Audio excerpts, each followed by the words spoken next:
Hello all, అందరికీ నమస్కారం. Welcome back to my channel. ఈరోజు నేను పన్నీర్ ఫ్రైడ్ రైస్ ప్రిపేర్ చేద్దాం అనుకుంటున్నాను. వాటికి కావాల్సిన ingredients: paneer, cornflour, butter, vegetables ఏమో capsicum, carrot, beans, onions, ginger garlic and కొత్తిమీర, కరివేపాకు. Sauces: green chilli, red chilli, vinegar. ఇక్కడ నేను క్యాప్సికమ్ని సన్న ముక్కలుగా కట్ చేసుకుంటున్నాను. Carrot, beans, onions, ginger garlic కూడా ఫైన్గా చాప్ చేసుకొని పక్కన పెట్టుకుంటున్నాను.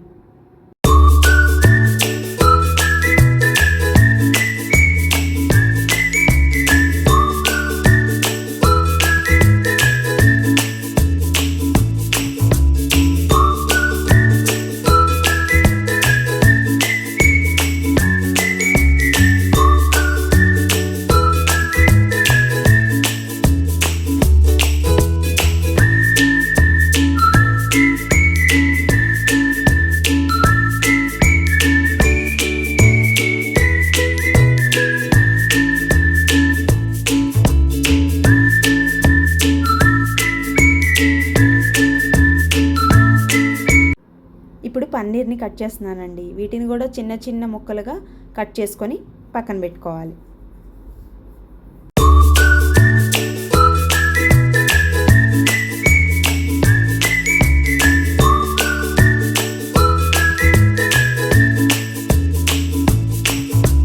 చూసారు కదా, ఇలా చిన్న ముక్కలుగా కోసుకున్న పన్నీర్ని ఒక గిన్నెలో వేసుకొని అందులో కార్న్ఫ్లోర్, రెడ్ చిల్లీ సాస్ మరియు ఉప్పు వేసుకొని అదంతా పన్నీర్ ముక్కలకి పట్టేలాగా కలుపుకొని ఒక 5 minutes పక్కన పెట్టుకోవాలి, మూత పెట్టుకొని.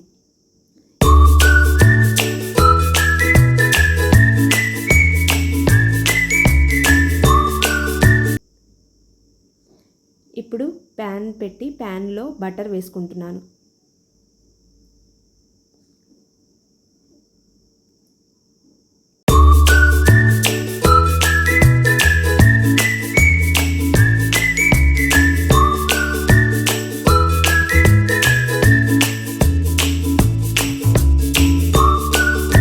అందులో ఇందాక మ్యాగ్నేట్ చేసి పెట్టుకున్నాం కదా ఆ పన్నీర్ ముక్కల్ని వేసి కొంచెం టాస్ట్ చేస్తున్నాను.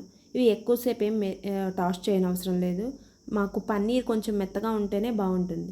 సో పన్నీర్ టాస్ట్ అయిపోయిన తర్వాత పక్కా తీసుకొని ఫస్ట్ నేను ఇంకొంచెం బటర్ వేసి అందులో వెల్లుల్లి, అల్లం ముక్కలు, ఉల్లిపాయ ముక్కలు, క్యారెట్, క్యాప్సికమ్, బీన్స్ వేసుకొని హై ఫ్లేమ్ మీద ఒక 1 to 2 minutes టోస్ట్ చేసుకుంటున్నాను.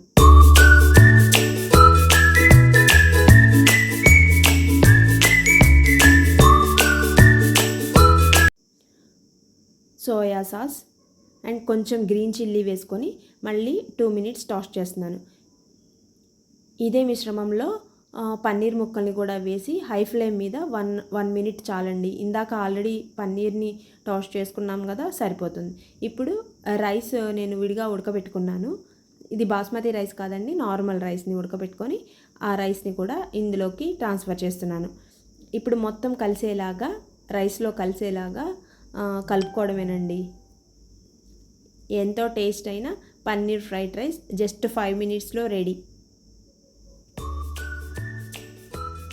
చూశారు కదా, నా వీడియో కనుక నచ్చినట్లయితే లైక్ చేయండి, షేర్ చేయండి, అలానే నా ఛానల్ని సబ్స్క్రైబ్ చేయండి. Thank you all for watching.